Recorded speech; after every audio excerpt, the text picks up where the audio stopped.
on misreadings, traditions, and the burdens of moral inquiry. Let me begin with an observation. Many readers of After Virtue find themselves persuaded by where MacIntyre ends up, while remaining uneasy about how he gets there. They sense that modern moral discourse is fractured, yet resist the particular diagnoses offered along the way. That tension is not accidental. In fact, it illustrates MacIntyre's central claim. MacIntyre says in After Virtue, quote, "What we possess are the fragments of a conceptual scheme," end quote. His argument is not that the Enlightenment was foolish or that it produced nothing of value. His argument is that the Enlightenment attempted to justify morality without reference to any shared account of the human good, and that this project failed on its own terms. This is not an attack on reason. It is an attack on the idea that reason can float free of history, practice, and tradition. Now consider Kant. MacIntyre is often accused of reducing Kant's categorical imperative to a mere test of logical consistency. Critics remind us, rightly, that Kant emphasizes the necessity of willing universal law. MacIntyre acknowledges this critique later, especially in Whose Justice? Which Rationality? His reply is that Kantian necessity is purely formal.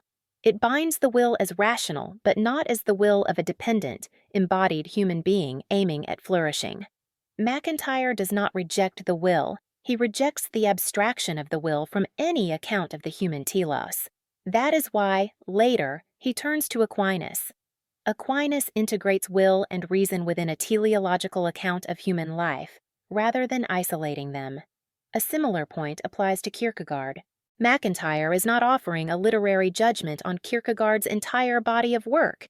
He is identifying what Kierkegaard becomes within modern moral culture, the champion of radical choice detached from shared goods. Kierkegaard intended this as a protest against Hegel, but the legacy of this protest is an intensified sense of arbitrariness in moral decision-making. Now let's turn to Hume. MacIntyre criticizes Hume for grounding morality in sentiment rather than in a teleological account of human nature. Later, MacIntyre offers a universal account of the good himself. This is not inconsistency. The difference is that MacIntyre restores teleology. MacIntyre says in Dependent Rational Animals, quote, "Human beings are dependent rational animals," end quote. Our goods arise from what we need to flourish as the kinds of creatures we are. History does not relativize this. It specifies how those goods are pursued in different traditions.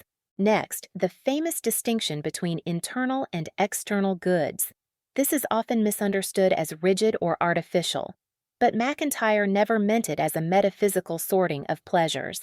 It is a moral distinction.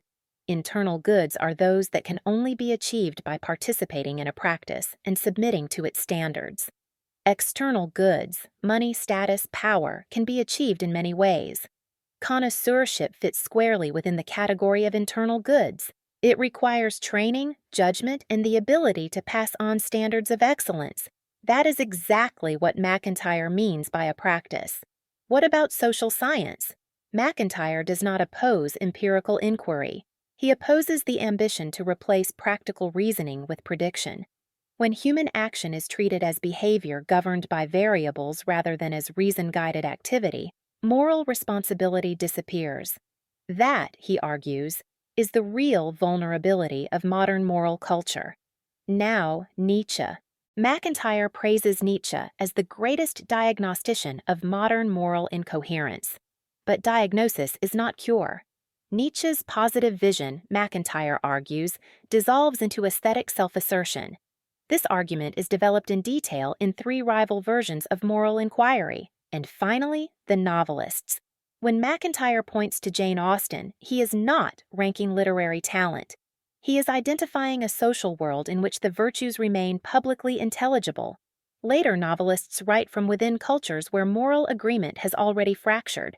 After Virtue ends with promises. Those promises are taken up in MacIntyre's later work. Together, these books argue that moral rationality does not live in abstract procedures. It lives in historically extended practices of shared human life, practices capable of self-critique, learning, and renewal. If one remains unconvinced, the disagreement is not about intelligence or rigor. It is about where we think moral reasoning actually happens. And that, I suggest, is precisely the question After Virtue still forces us to confront on misreadings, traditions, and the burdens of moral inquiry.